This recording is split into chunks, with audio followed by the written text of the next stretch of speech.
দীর্ঘ ২১ বছর পর বাংলাদেশ শুধু ওয়ানডেতে মাইটি অস্ট্রেলিয়াকে হারায়নি, বরং তাদের কাছ থেকেই প্রথম সিরিজটাও ছিনিয়ে নিয়েছে টাইগাররা। ক্রিকেট বিশ্বে হরহামেশাই রাজত্ব করা অজিরা এমন লজ্জা এবার কোথায় রাখবেন? শান্ত, মিরাজ ও তাসকিনদের সামনে এ যেন পুস্কে কোনো প্রতিপক্ষই ছিল। একেবারেই তাদের উড়িয়ে দিয়েছে টাইগাররা। প্রথম ওয়ানডেতে ৮৬ রানের বড় ব্যবধানে জয়ের পর দ্বিতীয় ম্যাচে ৩৬ বল হাতে থাকতেই জিতল টাইগাররা।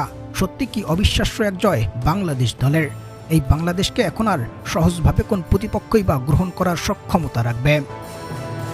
বাংলাদেশ পাকিস্তান কিংবা অন্য কোনো ছোট প্রতিপক্ষের বিপক্ষে অস্ট্রেলিয়া তাদের সবসময় বি টিম পাঠিয়ে যেন অপমান করেছিল এই সিরিজগুলোকে। তবে এবার যেন শিক্ষাটা হচ্ছে ক্রিকেট অস্ট্রেলিয়ার, যেখানে এখন বাকি শুধু হোয়াইট ওয়াশ করার, যেটা করতে পারলেই ইতিহাস তৈরি হবে বাংলার বুকে। প্রথম ওয়ানডেতে জয় পাওয়ার পর মাশরাফির ফেসবুক পোস্টটা ছিল সেই ২১ বছর আগে কার্ডিফের সেই ঐতিহাসিক জয়কে স্মরণ করে তিনি বলেছিলেন, সময়টা এখন নতুন ইতিহাসের। আর দিন ফুরানোর আগেই তা যেন একেবারেই স্পষ্ট করল টাইগাররা। সত্যি সত্যি ইতিহাসটা তৈরি করেই দেখালো মিরাজ, শান্তরা।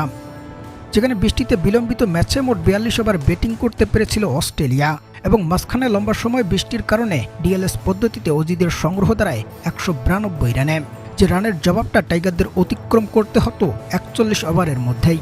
আর যেখানে ব্যাট হাতে শুরুটা মোটেও ভালো করতে পারেনি টাইগাররা, ০ রানেই ফিরেছেন ওপেনার তানজিদ হাসান তামিম, যিনি গত ম্যাচে 50 রানের ব্যাটিং করেছিলেন। তবে তারপর ব্যাটিংয়ে আসা সৌম্য সরকার ও নাজমুল হাসান শান্তরা দুর্দান্ত পার্টনারশিপ তৈরি করলেও তাদের দুজনই পায়নি অর্ধশতকের দেখা। সৌম্য ফিরেছেন ৪২ রানে আর শান্ত ফিরেছেন ৪১ রানের কোটায়। এরপর লিটন দাসের ২১ এবং পরে মোসাদ্দেক সৈকতের ১৫ রানের উপর ভর করে ম্যাচ জয়ের দুয়ারে পৌঁছে যায় বাংলাদেশ।